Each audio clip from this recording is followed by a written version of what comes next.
উদাহরণ 11। উদাহরণ 11 পাশে লিখে রাখ একটা জিনিস, এই জিনিসটা পুরোটাই চ্যাপ্টার 3 কে রিপ্রেজেন্ট করবে। এর পরের চ্যাপ্টারে দ্বিপদ বিভাজন, ওই চ্যাপ্টারে গিয়ে অ্যাকচুয়ালি এই টাইপেরই হবে। তো আমি জাস্ট একটু শর্ট ভিউ দিয়ে দিচ্ছি এই উদাহরণ জন্য। চ্যাপ্টার 3 দ্বিপদ বিভাজন বলে একটা চ্যাপ্টার পাবে। কি বলছে দেখ কোশ্চেনটা, এক জোড়া ছক্কা 4 বার ছোড়া হয়।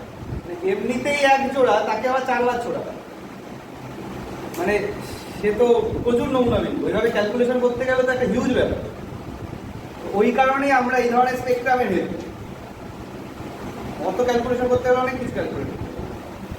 আমরা কি করবো এবার, স্পেকট্রামের হেল্প। এক জোড়া ছক্কা 4 বার ছোড়া হয়, ভালো করে শোন। যদি দুটি ছক্কায় একই সংখ্যা পড়াকে সাফল্য বলে গণ্য করা হয়, তবে সাফল্য সংখ্যার সম্ভাবনা বিভাজন নির্ণয় করো। আচ্ছা, সাফল্যটা কি হয়েছে? দুটো ছক্কাতেই কি করবে, একই সংখ্যা, মানে কেমন টাইপের চাইছে?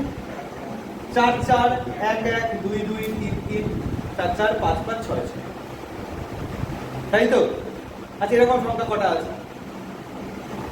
এরকম যদি দুটো ছক্কাকে ছোড়া হয়, এরকম আমরা টোটাল কটা কেস পেলাম? 6টা কেস পেলাম, ঠিক আছে? এখন এখানে দেখ একটা জিনিস, কথাটা লিখেছে যে সাফল্য, সাফল্য আর ব্যর্থতা যখনই যুক্ত হয়ে যাবে কোনো একটা অঙ্কের সাথে, কি বলছি কথাটা, সাফল্য আর ব্যর্থতা যখনই যুক্ত হয়ে যাবে কোনো একটা অঙ্কের সাথে, তখনই অঙ্কগুলোকে আমরা ওই চ্যাপ্টার 3 বা দ্বিপদ বিভাজনের সাহায্যে করব। কিভাবে করব? সূত্রটা বলছে এরকম যে f of x equals to ncx p to the power x q to the power n minus x।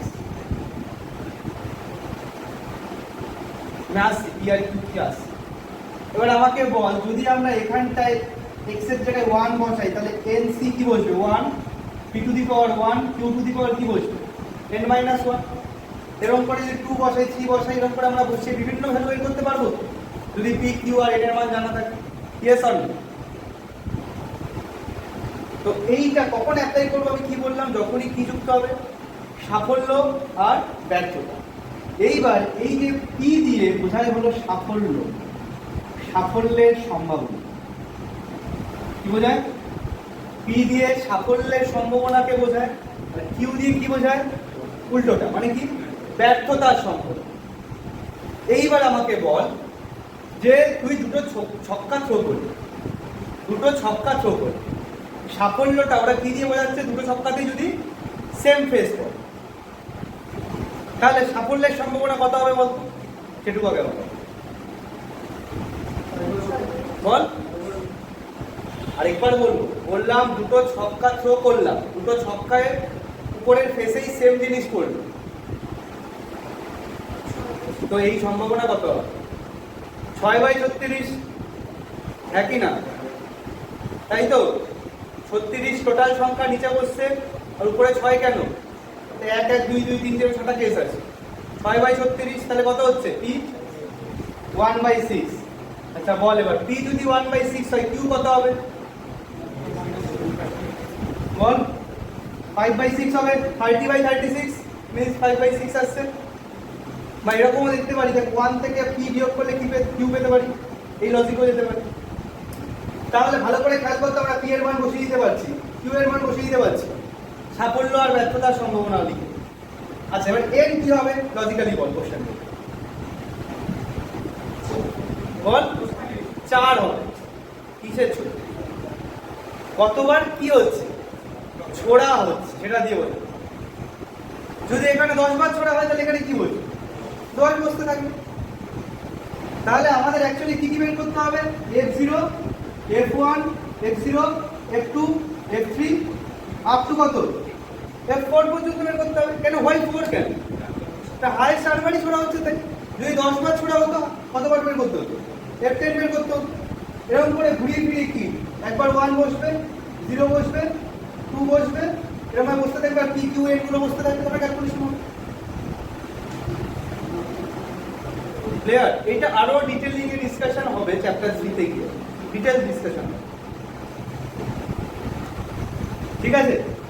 তো দেখ সেটাই এখানে গুছিয়ে লিখেছে। কি কোনো কনফিউশন আছে কি বল? হ্যাঁ 0 টাকা ধরতে হবে। কেন ধরতে হবে? এক্স দিয়ে আমি কি বোঝাচ্ছি?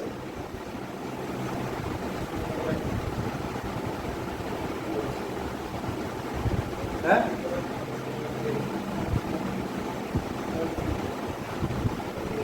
এক্স দিয়ে কি বোঝাচ্ছি ব্যাপারটা বোঝার চেষ্টা করি। কিন্তু আমি কি বোঝাচ্ছি যে দুটো পাশা যে ছোড়া হচ্ছে, দুটো পাশাতেই কি হয়েছে, একই সংখ্যা পড়েছে। আচ্ছা দুটো পাশা প্রথমবার যখন ছুড়লাম একই সংখ্যা না পড়তে পারে, দ্বিতীয়বার ছুড়লাম একই সংখ্যা আবার না পড়তে পারে, তৃতীয়বারও না পড়তে পারে, চতুর্থবারও না পড়তে পারে।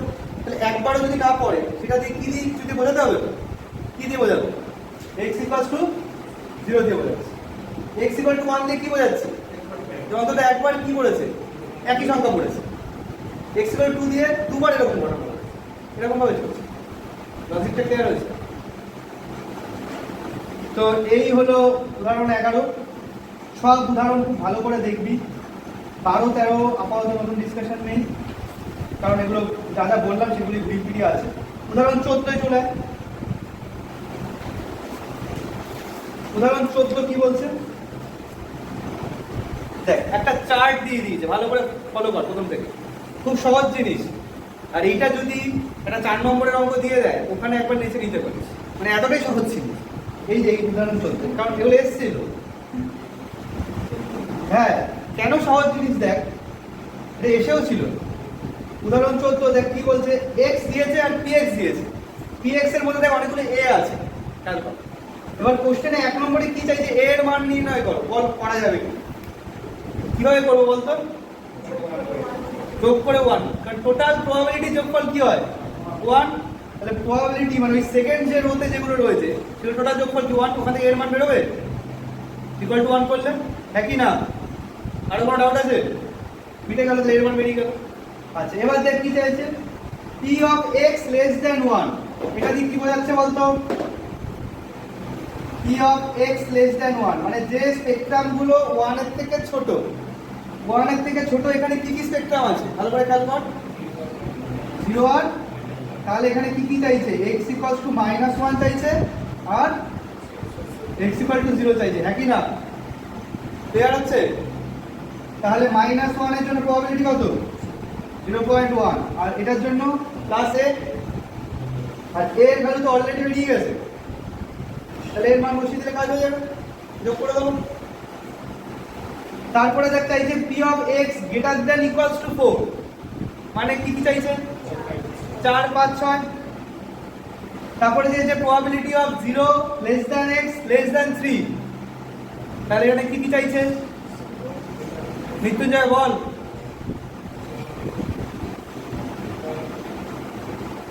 probability of 0 less than x less than 3 কি কি চাইছে? অনেক বেশি ভাবনা চিন্তা হয়ে যাচ্ছে। জয়দীপ কয়েক কাজ তুই, মৃত্যুঞ্জয় মাঝে মাঝে কিছুটা ভরে চলে যাচ্ছে, আমি বুঝতে পারছি না, কিছুটা ভাবছে। 0 থেকে 3 এর মধ্যে কি কি সংখ্যা লেখা আছে ওখানে চার্ট দেখবি তো। 0 আর 3 কি ইকুয়াল চিহ্ন দিয়েছে? ইকুয়াল চিহ্ন দেয়নি, তাহলে 0 থেকে বড় আর 3 এর থেকে ছোট কে কে আছে? 1 আর 2 আছে। তাহলে 1 এর জন্য প্রবাবিলিটিটা লিখবো আর 2 এর জন্য প্রবাবিলিটি, ঠিক আছে? এরকম ভাবেই উদাহরণ 14 করতে হবে। দেখ কোনো কনফিউশন থাকলে এই পর্যন্ত যা ডিসকাশন করলাম আগে নিজেরা কোশ্চেন করে, যদি কোনো কনফিউশন বা কোনো কোশ্চেন থাকে।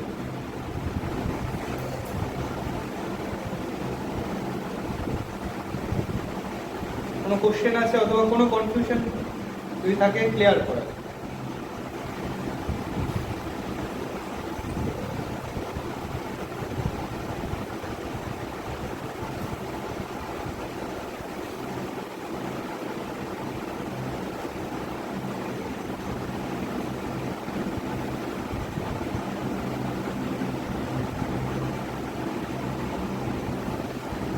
তাহলে আমি ওকে ধরে নিতে পারি। ঠিক আছে, বেশ। তো এবার চলে আয় গাণিতিক প্রত্যাশা। গাণিতিক প্রত্যাশা বলে একটা হেডিং আছে, দেখ, ম্যাথামেটিক্যাল এক্সপেকটেশন।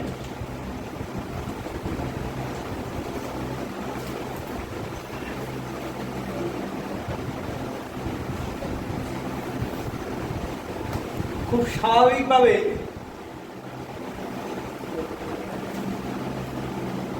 প্রবাবিলিটিতে এক্সপেকটেশন একটা বড় রোল প্লে করে, এমনকি আমাদের জীবনেও এক্সপেকটেশন একটা বড় রোল প্লে করে। প্রত্যাশা অ্যাকচুয়ালি বলতে পারি যে প্রত্যাশা আছে বলেই সম্ভাবনা আছে, অথবা আমরা উল্টোও বলতে পারি কখনো যে সম্ভাবনা আছে বলেই প্রত্যাশাটা আছে। তো যদি কোনো হোপ না থাকতো, কোনো প্রবাবিলিটি না থাকতো, কোনো চান্সেস না থাকতো, তো নিশ্চয়ই কোনো এক্সপেক্ট করতেই হবে সেই বিষয়ে। তাই এখন এই যে প্রত্যাশা আমরা কিভাবে নির্ণয় করতে পারি? প্রবাবিলিটি কি থিওরি? আমি দেখ এতক্ষণ ধরে চার্টের উপর খুব জোর দিচ্ছিলাম, বারবার বলছিলাম চার্ট লিখি, চার্ট লিখি, কেন বলছিলাম? যাই হোক, গাণিতিক প্রত্যাশা বা এক্সপেকটেশনকে আমরা ই অফ এক্স দিয়ে লিখি। ই ফর বুঝতেই পারছিস, ই ফর এক্সপেকটেশনের জন্য ই এক্স। তার সূত্র হলো summation x into P x. Summation x into P x মানে কি? আমি কিন্তু কোশ্চেন করবো অবশ্যই, অবজারভেশন কর কেয়ারফুল। কি বলছি? এক্সপেকটেশন অফ এক্স কি? Summation x into P x. X বলতে আমরা কি দিয়ে বোঝাচ্ছি? এই জায়গাটা তো। আর পি এক্স বলতে এইটা। মানে এইটা বলতে কি বোঝাচ্ছে?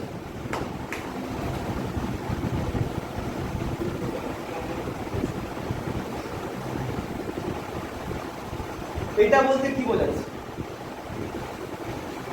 সেই এক্স গুলো, এক্স বলতে কি বলেছিলাম? স্পেকট্রাম। তাহলে যে স্পেকট্রাম গুলো আছে সেই স্পেকট্রামের সঙ্গে তার নিজের প্রবাবিলিটি গুণ হবে। কি বললাম?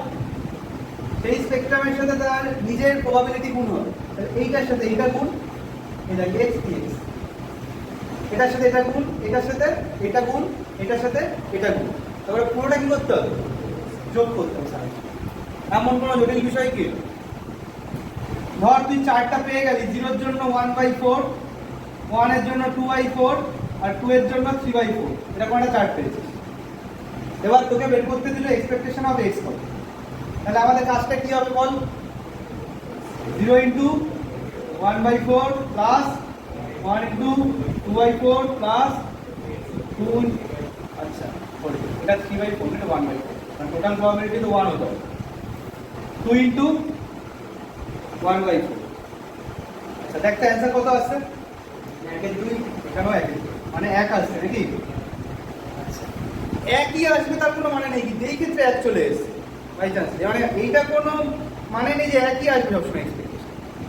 এটা খেয়াল কর, এক্সপেকটেশন যদি 1 এর থেকে বেশিও আসতে পারে, কারণ মানুষের এক্সপেকটেশনে কখনো শেষ হয় নাকি? তাহলে ম্যাথামেটিক্স তাহলে আর কি করে ভুল তথ্য দেবে? এখানেও কি এক্সপেকটেশন কি তার থেকে বেশি হতেই পারে, হতেই পারে। এক্সপেকটেশন যত খুশি হতে পারে,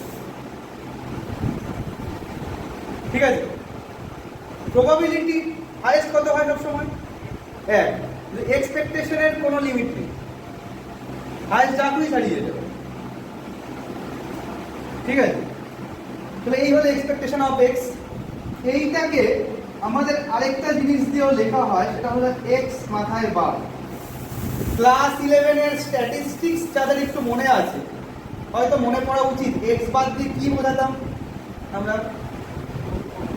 বল, মধ্য। গুড, মধ্য, বা ইংলিশে বলছে মিন, একই না? তাহলে কোশ্চেনে প্রত্যাশা বলে জিজ্ঞাসা না করে একটু ঘুরিয়ে কোশ্চেন জিজ্ঞেস করতে পারে। চার্ট দিয়ে দিল, অথবা চার্ট দেয়নি, তোকে অঙ্কটা করতে বললো, যেভাবে করলি ওইসব তাস, কয়েন, পাশা, লেবু এসব দিয়ে করে সব তৈরি করলি, নিজেই তৈরি করলি। করার পরে এবার জানতে চেল এই বিভাজন তালিকার মধ্যক নির্ণয় কর। বা মধ্যককে আরেকটা কি বলে? গড় বলে, বলে তো? একদম পাতি ভাষায় গড় বলা হয়। তাহলে গড় নির্ণয় করে সেটাও বলতে পারো। তার মানে অ্যাকচুয়ালি কি চাইছে, এটাই চাইছে, এই কারণে এক্সপেকটেশন অফ এক্স চাইছে, মানে এই যা বের করতে শিখছি এটাই বের করতে হবে, summation of x D x. Clear? তো এরকম বিভিন্ন নামে কোশ্চেন আসতে পারে মধ্যকটা পরে। ওকে, এই গেল মধ্যক। আচ্ছা, তো উদাহরণ 16 ভালো করে স্টার মেরে দে। উদাহরণ 16 অঙ্কগুলো দেখবি, এই প্রুফগুলো কিন্তু 2 মার্কসের জন্য আসে। উদাহরণ 16।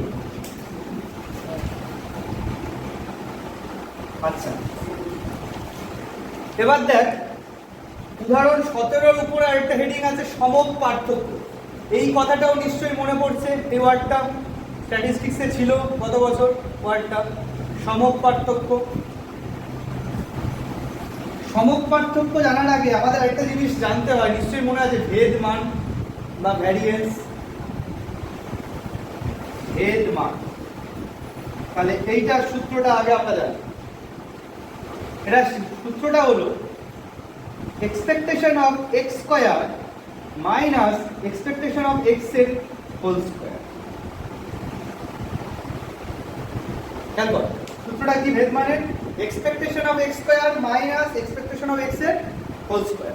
আচ্ছা, এক্সপেকটেশন অফ এক্স বের করা তোমরা শিখে গেছো, তাহলে এখানে এই মানটা যদি বসিয়ে দিই এইটুকু জায়গা হয়ে যাচ্ছে। খেয়াল কর এইটুকু জায়গা কিন্তু হয়ে যাচ্ছে, এইটুকু কি করে বের করবো লজিক্যালি বল তো, বল কার স্কয়ার করবো, শুধু এক্স স্কয়ার। তাহলে কি হবে সূত্র, summation x square P x. একই না, বোঝা যাচ্ছে লজিক্যালি? মানে কি, এইটা স্কয়ার করে এটার সাথে গুণ, প্লাস এটা স্কয়ার করে এটার সাথে গুণ, প্লাস এটা স্কয়ার করে এটার সাথে গুণ। তাহলে কত হবে এই অঙ্কটার ক্ষেত্রে অ্যান্সার কত হবে বল, 0 square into 1/4 plus 1 square into 2/4 plus কত 2 স্কয়ার ইনটু 1/4 কত হচ্ছে 3/4 হচ্ছে 3/4। হ্যাঁ, এখানে হাফ আর এখানে 1 আসছে, 3/4 হচ্ছে 3/2 হচ্ছে 3/4 আসছে 3/2 আসছে। এখানে কত আসছে, এখানে হাফ আসছে আর এখানে 1 আসছে, 3/2 আসছে। তাহলে এক্সপেকটেশন অফ এক্স স্কয়ারটা কত এলো 3/2। তাহলে বল এই ভেদ মানে যদি অ্যানসার বের করতে হয় তাহলে এইটার ভ্যালু কত, এটার ভ্যালু 3/2 মাইনাস আর এইটার ভেতরের ভ্যালুটা কত, কত পেয়েছিলাম 1, তাহলে 1 স্কয়ার। ফাইনালি ভেদ মানের মান কত পেলাম, হাফ। ওকে, আচ্ছা ভেদ মানকে কি দিয়ে বোঝানো হয়, ভেদ মানকে বোঝানো হয় এরকম ভাবে লেখা হয় ভ্যার এক্স, প্রত্যাশা যেমন ই এক্স, ভেদ মান কি ভ্যার এক্স, ভ্যারা নয় কি ভ্যার, হ্যাঁ ভেদ মান হলো ভ্যার এক্স, ভ্যার এক্স এর মান তাহলে কি দাঁড়ালো হাফ। এইবার হলো সমক পার্থক্য, লাস্ট সমক পার্থক্য জিনিসটা কি, সমক পার্থক্য বা ইংলিশে বলে স্ট্যান্ডার্ড ডেভিয়েশন। কি বলে, স্ট্যান্ডার্ড ডেভিয়েশন। ওই কারণে এটাকে শর্টে নাম দেওয়া হয় এসডি। এসডি এর চিহ্নটা হলো এরকম সিগমা, নিশ্চয়ই মনে পড়ছে এই জিনিস, ক্লাস 11 এর স্ট্যাটে ছিল এইটুকু। সমক পার্থক্য বা স্ট্যান্ডার্ড ডেভিয়েশন বা সিগমা, সিগমার মানটা কি হয় অ্যাকচুয়ালি √, ভেদ মান হয় না, একটু মাথায় জোর দিলেই মনে করতে পারবে। ভেদ মান যা পাই তার বর্গমূল করে দিলেই সমক পার্থক্য পেয়ে যাবে, মানে √, ভ্যার এক্স। তাহলে এটা অ্যানসার কত হবে এই অঙ্কটা, √, হাফ হবে, তাহলে 1/√2। Is it okay, clear? তাহলে এই চ্যাপ্টারে মেন কি কি পেলাম একটা ছোটখাটো লিস্ট করা যায় 1 মিনিটের মধ্যে। প্রথমে কি পেলাম, প্রথম হলো যে আমাদের স্পেকট্রাম কি বুঝতে হবে। 1 নম্বর, স্পেকট্রামের উপর বেস করে আমরা কি বের করব, প্রবাবিলিটি বের করব। এটা হলো 2 নম্বর, ঠিক আছে। এবার স্পেকট্রাম আর প্রবাবিলিটির সাহায্য নিয়ে আমরা কি তৈরি করব, তালিকা তৈরি করব, চার্ট তৈরি করব, তাকে বলছে বিভাজন তালিকা। এটা হলো 3 নম্বর। এইবার এই তালিকার উপর বেস করে আমরা কি বের করছি, গাণিতিক প্রত্যাশা বা এক্সপেকটেশন অফ এক্স, যেটা হলো কি সামেশন এক্স পি এক্স। তো 4 নম্বর। 5 নম্বর কি আমরা ভেদ মান বের করব যে expectation of x square minus ex এর whole square, expectation of x square এইভাবে সামেশন x স্কয়ার px দিয়ে বের করব। এটা ভেদ মান 5 নম্বর। আর 6 নম্বর কি সমক পার্থক্য, মানে ভেদ মান যেটা পেলাম তার বর্গমূল সমক পার্থক্য। মেন হলো এই জিনিসগুলোর উপর বেস করে এই জায়গা। আর মূলত 3 থেকে 4টে টাইপের অঙ্ক থাকতে পারে, আমি সেটাও বলে দিই একবার। ফার্স্ট টাইপ হলো ওই যে তাসের অঙ্ক বা লেবুর অঙ্ক, লেবু তাস ফার্স্ট টাইপই করছে, ঠিক আছে, ওই যে ইন্টু চিহ্ন দিয়ে যেভাবে বোঝা যায়। সেকেন্ড টাইপ ওই মুদ্রা অথবা পাশার অঙ্ক যেগুলো সাফল্য বা ব্যর্থতা দিয়ে হচ্ছে, সেকেন্ড টাইপ। থার্ড টাইপ কি হতে পারে? থার্ড টাইপ হতে পারে এরকম যে ওই যে যেটা করলি স্মল এর মান নির্ণয় করা, তারপরে probability of 0 less than x less than 3, বোঝা যাচ্ছে, লেস দ্যান গ্রেটার দ্যান এর অঙ্ক, মানে উদাহরণ 14 টাইপের অঙ্ক। থার্ড টাইপ হতে পারে। ফোর্থ টাইপ কি হতে পারে আরেকটা, যে এই যে উদাহরণ 17 আর উদাহরণ 18 কে স্টার মেরে রাখা, বিশেষ করে উদাহরণ 18 কে হট স্টার দিয়েছে। এটা যদি এই বছর না এসে থাকে পরের বছরে আসার চান্স হিউজ বেড়ে যায়, উদাহরণ 18, সেগুলো পরে দেখা যাবে, ঠিক আছে। উদাহরণ 18 ধরেই যাবে। আচ্ছা, এরপরে 19, 20, 21, 22 এগুলো বাড়িতে বসে ঠান্ডা মাথায় সব উদাহরণ দেখে নিবি, খেয়াল কর, তারা সব উদাহরণ দেখবি, একই টাইপেরই ডিসকাশন, বিভিন্ন ডেটা বা বিভিন্ন কথা দিয়ে এসে, ঠিক আছে। আমি একটু জাম্প করছি লাস্ট একটা উদাহরণে, সেটা বলতে পারিস টাইপ অফ ফিফথ টাইপ এই চ্যাপ্টারে। এখানে উদাহরণ 23 জুয়ারই চলে এসছে, প্রবাবিলিটি থাকবে আর জুয়া থাকবে না, এটা হয় না। আচ্ছা, আমার আরেকটা জিনিস আমি বলে দিই, শোন, এটা প্রবাবিলিটি শুরুর সময় বলা উচিত ছিল, আমি আজকে বলছি যে প্রবাবিলিটি এবং প্রবাবিলিটি চ্যাপ্টারগুলো কখনোই কাউকে জুয়া খেলার জন্য কোনোভাবে উদ্বুদ্ধ করে না। এটা স্পেশাল কশন, হ্যাঁ, ডিসক্লেমার, এটা কিন্তু এটা স্পেশাল কশন, কোনো রকম ভাবে কোনো রকম উদ্বুদ্ধ করে না। তো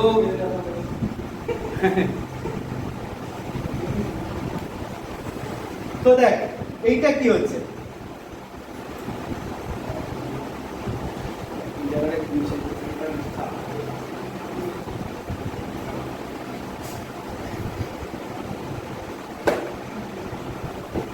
বলছে একজন জুয়ারি দুটি সাধারণ ছক্কা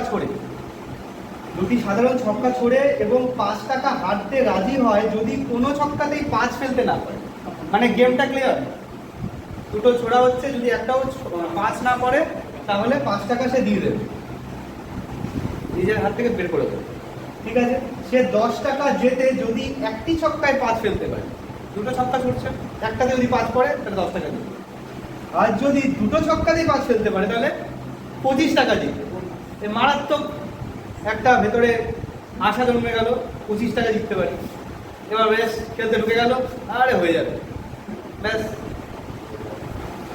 অবস্থা এবার সঙ্গীন হচ্ছে। কোশ্চেনটা কি চাইছে, প্রদত্ত শর্তে তার গেম খেলা উচিত কি? একটা অন্যরকম ভাবে কোশ্চেনটা দিয়েছে যে প্রদত্ত শর্তে তার গেম খেলা উচিত কি, খেলবে কি সে আদৌ, এই জায়গাটা একটু বুঝতে হবে। আচ্ছা, কোনো একটা গেম আমরা কখন খেলবো, যে কোনো খেলা, হ্যাঁ, একটা পয়েন্ট মজা লাগে। আরেকটা সেকেন্ড পয়েন্ট কি হতে পারে, জেতার যদি কোনো চান্স থাকে বা আমরা ওইটা সম্পর্কে প্রপার নলেজ রাখি বা প্রপার স্কিল রাখি, তো আমরা জানি ওটা জিততে পারি, তো জেতার জন্য খেলা হয়। মানে কি, ভেতরে একটা এক্সপেকটেশন আছে, মেন লজিকে চলে এসে ভেতরে একটা এক্সপেকটেশন আছে, তাই তো। মানে এই যে এক্সপেকটেশন কেস, এখন ধর তুই কোনো একটা গেমের কোনো স্কিল রাখিসই না, পার্টিকুলার কোনো একটা গেম, তো সেই গেমের কি কোনো এক্সপেকটেশন তোর কাছে থাকবে? মানে পার্টিকুলার গেম হতেই পারে, তুই সেটা কোনো স্কিল রাখিস না, অন্তত এই মুহূর্তে রাখিস না, ধর সেটা দেখে জেতার কোনো এক্সপেকটেশন তো থাকবে না, বরং কি হারার এক্সপেকটেশন থাকবে। ব্যাপারটা কিরকম ভাবে দেখা যাক, যে জেতার এক্সপেকটেশনকে আমরা পজিটিভ সেন্সে ধরি, হারার এক্সপেকটেশনকে আমরা নেগেটিভ সেন্সে ধরি। আর যদি অ্যাটলিস্ট ফাইট করার মতো স্টেজে থাকি তাহলে কি ড্র হতে পারে, সেটাকে আমরা কি ধরতে পারি, জিরো লেভেলে। ভালো করে বুঝবো, অ্যাটলিস্ট ফাইট করার মতো যদি কোনো স্টেজে থাকি যে ড্র হতে পারে, তাহলে সেটাকে আমরা কি ধরতে পারি, জিরো ধরতে পারি। আর জেতাটাকে পজিটিভ আর হারাটাকে নেগেটিভ। তাহলে আমরা গেমটা কখন খেলব? যদি অন্তত এক্সপেকটেশনটা জিরো হয় অথবা জিরোর থেকে বড় হয়। নিশ্চয়ই জিরোর থেকে ছোট যদি এক্সপেকটেশন থাকে আমি খেলতে নামবো না। তার মানে আমি ধরে নিতে আমার ওই স্কিল নেই, অ্যাকচুয়ালি এখানে আমি খেলবো নিশ্চিত টাইপ অফ। ঠিক আছে, এইবার তার মানে মরাল অফ দ্য টপিক, এই অঙ্কে আমাদের কি বের করতে হবে? মানে আমাদের জানতে চাইছে গেম খেলা উচিত কি, মানে অ্যাকচুয়ালি কি বের করতে হবে বল? এক্সপেকটেশন বের করতে হবে। সে মান যাই হোক এক্সপেকটেশন বের করতে হবে। যদি ইকুয়াল টু জিরো বা পজিটিভ হয় তাহলে খেলা উচিত হবে, আর যদি নেগেটিভ হয় তাহলে খেলা উচিত হবে। এই লজিক। তাহলে মূল ব্যাপার এটা করতে হবে।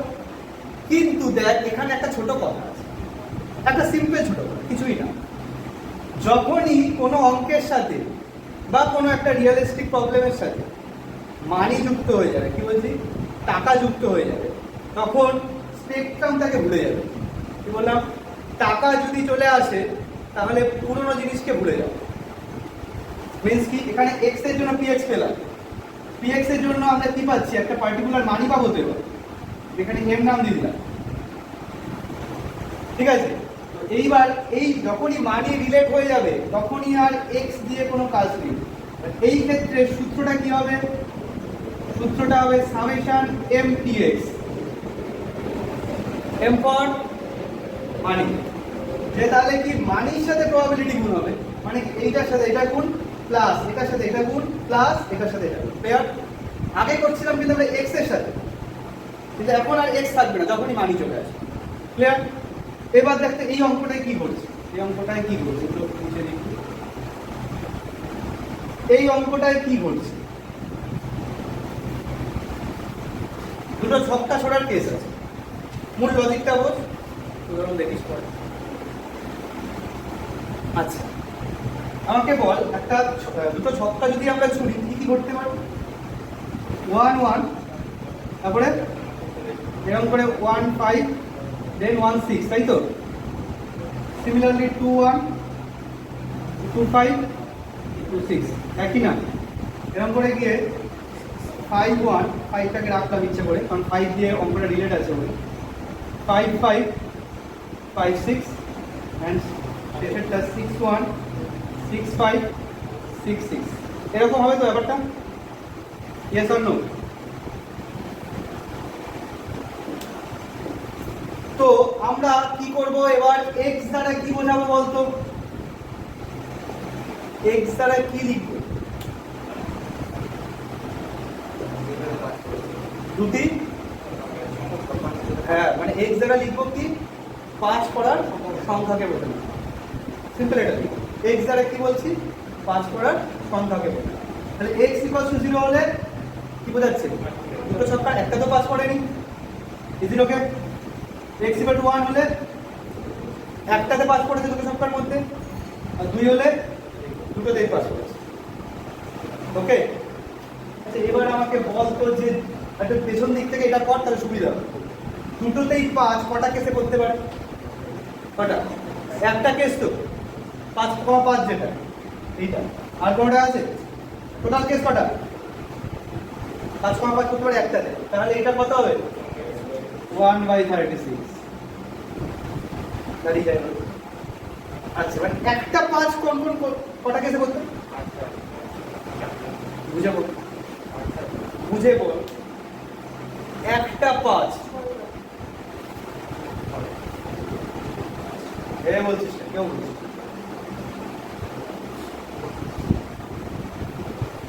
একটা 5 কটা কেসে করতে পারে?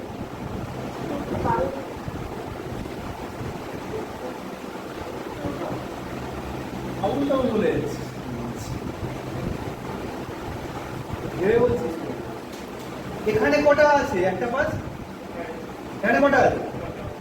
6টার মধ্যে তো এইটা বাদ চলে গেল, 5টা। আবার এই বরাবর কটা আছে? এই বরাবর 6টা আছে, কিন্তু আবার কেটে বাদ চলে গেল, তো কটা আছে? 10টা। মানে এখানে হলো দ্বিতীয় ছক্কায় পাস করেছে, দ্বিতীয় ছক্কায় পাস করতে পারে 5টা। আর প্রথম সপ্তাহে 5 পড়েছে, সেটাও 5টা। কি মৃত্যুঞ্জয়? ওকে, তাহলে 5 5 5 10টা হলো। তাহলে একটা 5 পড়েছে কটা কেস? 10টা। তাহলে কত হবে? 10/36, একই না? আর একটাও 5 পড়েনি, কটা হবে? এখান থেকে হিসাব করে নিতে পারি। 10টা আর একটা কত? 11টা চলে গেল। তাহলে কটা আছে? 25টা। তাহলে কত হবে? 25/36। এবার মানির কথায় আসি। যদি দুটোই 5 পড়ে তাহলে কত টাকা পাবে? 25 টাকা। একটা 5 পড়লে 10 টাকা।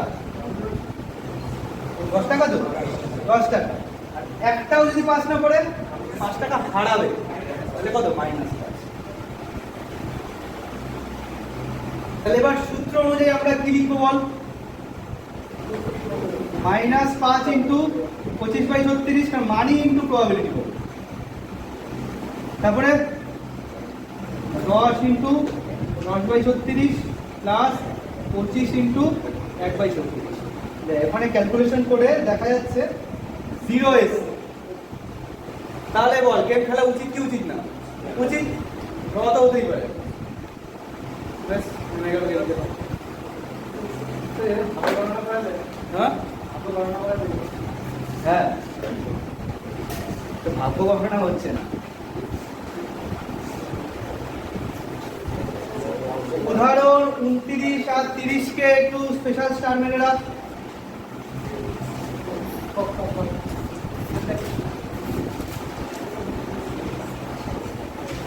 হটস্টার লিখে দে।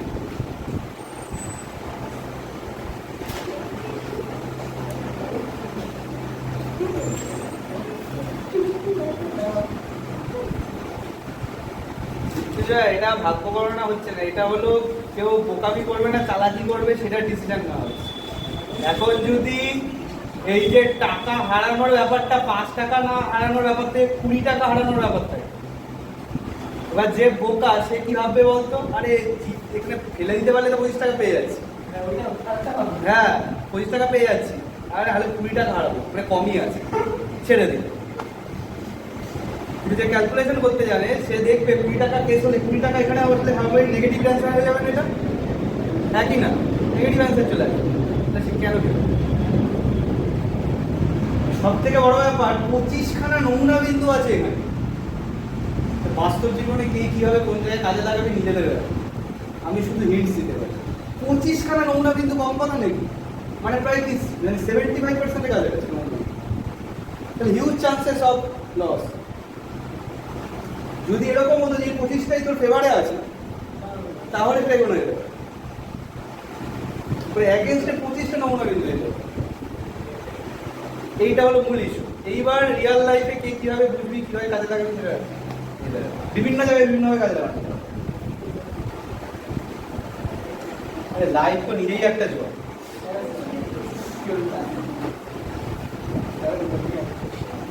আচ্ছা, তো দেখ, খুব স্বাভাবিকভাবে পুরো চ্যাপ্টারটাই হোম টাস্ক থাকবে। আর আগামী 1 সপ্তাহ ক্লাস অফ ছুটি। এবার ভালো করে পুজো কাটাতে বলছি না, সচেতনভাবে পুজো কাটাস। এবার এটা বলবো, সচেতনভাবে পুজো কাটাস। এই দাদা হোমওয়ার্কটা প্রপারলি নিয়ে নে। হ্যাঁ, তো ক্লাস আবার সম্ভবত আমার হিসাবে দাঁড়াবে এটা 30শে অক্টোবর শুক্রবার। 30শে অক্টোবর শুক্রবার হবে, কারণ আগামী মানে শুক্রবার তো বন্ধ, আগামী মঙ্গলবারও অফ রাখছে। দশমীর পরের দিন অফ রাখছি, আগামী মঙ্গলবারও, তার মানে নেক্সট উইকের শুক্রবার 30শে অক্টোবর পড়ছে। তবে একটা জিনিস আমি বলে রাখি, আমি দেখি যদিও সিচুয়েশনের উপর বেস করে ডিসিশন নেই, যে কি দাঁড়ায় পরিস্থিতি। হয়তো কিছু দিনের জন্য আবার অনলাইন ঘোষণা করতে পারে। সেটা পরে গ্রুপে জানা, ঠিক আছে? তো হোম টাস্ক ব্যাপারটা কি হচ্ছে দেখ, এমসিকিউ ফুল অতি সংক্ষিপ্ত 1 থেকে 4 কেটে দে।